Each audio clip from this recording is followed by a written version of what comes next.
Hi. So, um, let's talk about genetics. A little bit about genetics, right?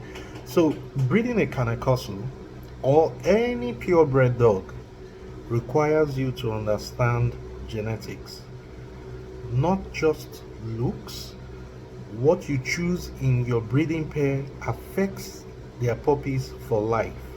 We are talking about the health, the temperament, the size, the structure, the color, and even the behavior. Let me break it down for you, right? One, basic genetics you must understand. These are the main genetic factors that matter in breeding. We have the dominant and the recessive genes.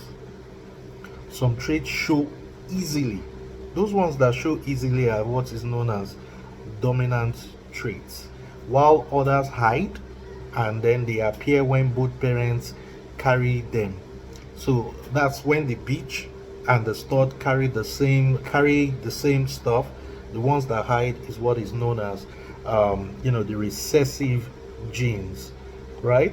So dominant gene, remember the one that shows, an example could be the black coat, the skin of the dog, while the recessive gene could be the blue gene, the blue coat, right?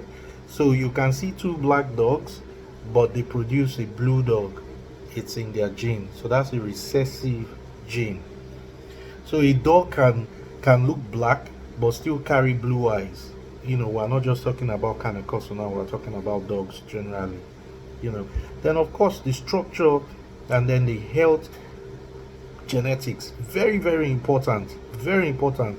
There are certain things the Corso would certainly inherit, right? Some conditions you need to avoid breeding dogs that carry or express these issues. Some of these health conditions could be hip dysplasia, elbow dysplasia, cherry eyes, you know, uh, there's so many heart issues, so many. So you really need to do your research on this. So when a dog has these things in the line, you try your best to outbreed them.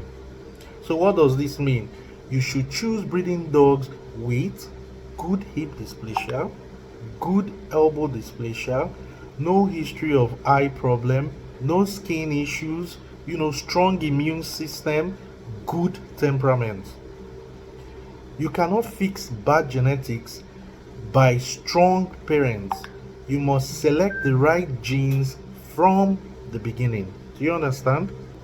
So now let's talk about the temperament genetics.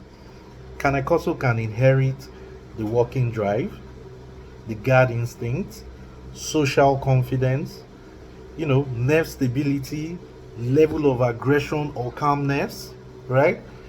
So if a dog is unstable or overly aggressive, extremely fearful, nervous, it can pass these same traits down to the pups. There was even a time back in the days when they were still breeding the Canis pugnans. I used to hear back then that the Romans, what they used to do was that they would chain those dogs down, then bring in aggressors, people that will come and agitate the dog, and anyone that tries to flee, they will put that dog down. They won't breed that dog. The ones that charge are the ones they breed. So what does that tell you? That basically just tells you they are actually working on what the temperament of the dog. There's a certain when you hear the war dogs, there's a certain thing they were looking for. They were looking for war dogs, angry dogs. Sadly, that has kind of watered down a bit because of the show lines, and just because of the show lines, so to speak. So of course, temperament is about 30 to 60%, genetics, depending on the traits. So this is why responsible breeding, all these responsible breeders, they test temperament before breeding to avoid some of the things we just mentioned, right?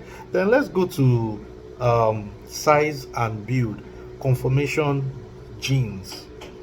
So the key traits influenced by genes here is what? The head size and type, muscle length, height and width, bone density. When you hear your dog has big bones, wide chest, top line, tail set, the top line and the tail set, rear angulation. These are some things that um, the regular dog owners don't even pay attention to, but these are very important points. Now, when you talk about breeding, of course, large to large doesn't always equal larger. I always say something in the club